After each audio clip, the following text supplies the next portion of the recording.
If you're trying to break an attack right now, AI is probably making you question even if it's still worth pursuing. And that makes it also easy to pick the wrong path, waste months learning the wrong skills, and end up chasing roles that are much harder to break into than they actually appear online. So in this video, I'm going to walk through 5 tech careers that AI won't easily replace, all based on long-term value and career changer accessibility. So by the end, you'll know exactly which one is actually worth your time. Okay, so most people pick a career based on salary and prestige, but that's backwards. Status doesn't get you hired, fit does. So I'm going to be scoring each role on 5 things: AI resistance, barrier to entry for career changers, business relevance, how easy it is to build proof, and long term mobility. Those 5 will tell you way more about your actual odds than any salary report. So, starting at number 5, product manager. I'm starting here because PM scores extremely well on some of these criteria and completely falls apart on others. And understanding that gap matters more than the score. A product manager sits between the business, the customer, and the engineering team and decides what gets built, why it matters, and what gets prioritized. AI won't easily replace the core of it because the hardest parts are prioritizing calls when every stakeholder thinks their problem is the most urgent,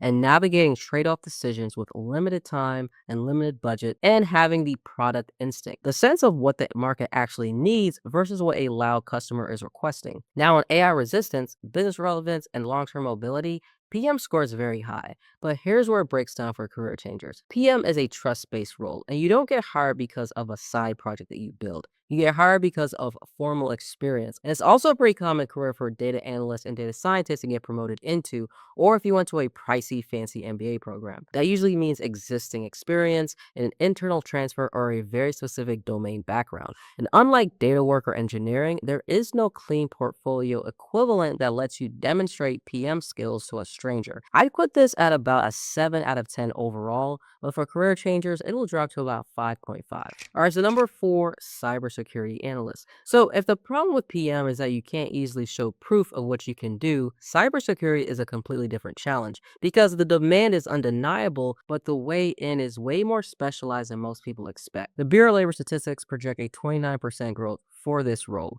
That's nearly 10 times the national average. And here's what makes it also interesting. The more that companies adopt AI and digitize their operations, the more systems they create and the more data flows through more pipelines and the more endpoints that exist that needs to be defended. AI doesn't shrink the threat landscape, it actually expands it. So the technology that people are assuming is eliminating jobs is actually generating more demand for the people protecting against the risks that it creates. So where it gets difficult for career changers is the entry path in itself. Cybersecurity tends to be certification heavy and more specialized than, say, analytics. It's not a role where your background in teaching or retail or operations translates naturally into day-to-day work. So you need a specific kind of structured process-oriented thinking and willingness to go deep on risk frameworks and compliance tooling that really takes real time to build. Overall, I'd score this about an 8 out of 10, but for career changers specifically, I'd score closer to a 6.5. All right, role number 3, software engineer. Now, PM's barrier was trust, cybersecurity barrier was specialization, software engineering barrier is technical depth, because it is a role most people assume AI has already made obsolete. AI can generate code faster than ever, but generating code and owning a system are 2 completely different responsibilities. Software engineers don't just write code,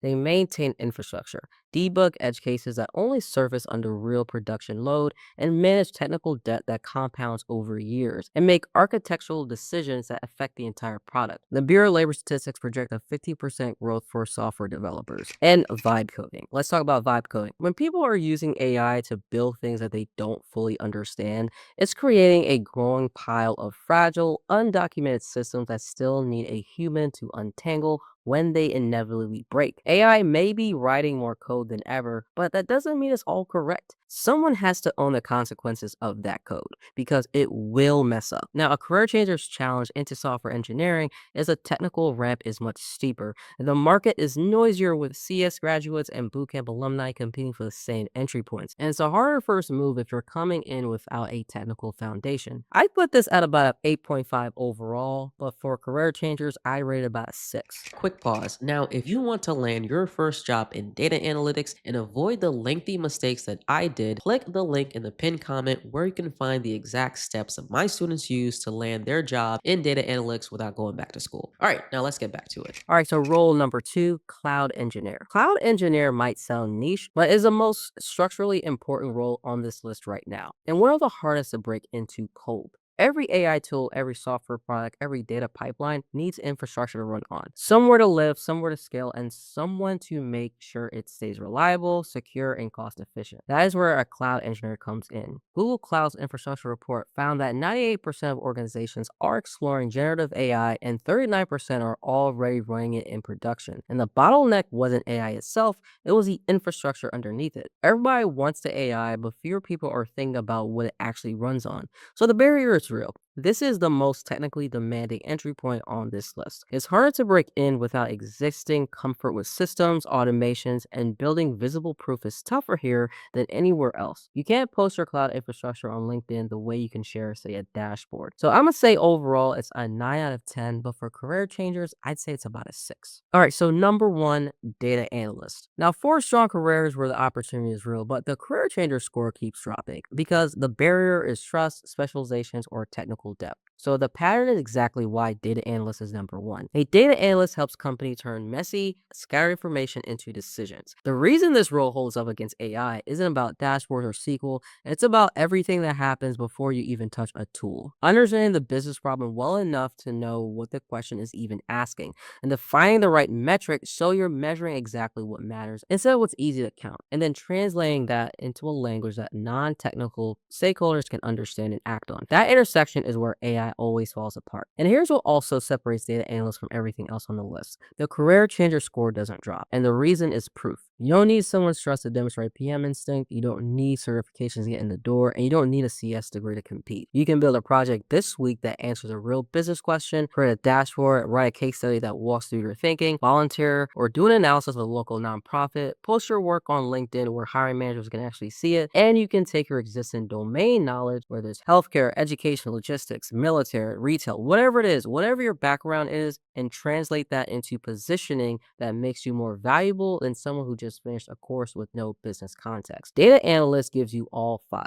AI resistance, realistic barrier to entry, direct business relevance, strongest proof building potential on this list, and long term mobility into, say, product analytics, business intelligence, regular analytical engineering, strategy, or even product management. It's the most strategic launchpad on here. Overall, I'm giving this a 9.5 out of 10, but for career changers, a direct 9. Now, if you're a career changer, the answer has always been the same. Not what's the best career in tech, but what can I actually get into, prove myself in, and grow from. For most of you watching this, I'm gonna say that's a data analyst. You don't need permission to start, you just need to start. And you can easily transfer your domain knowledge into it.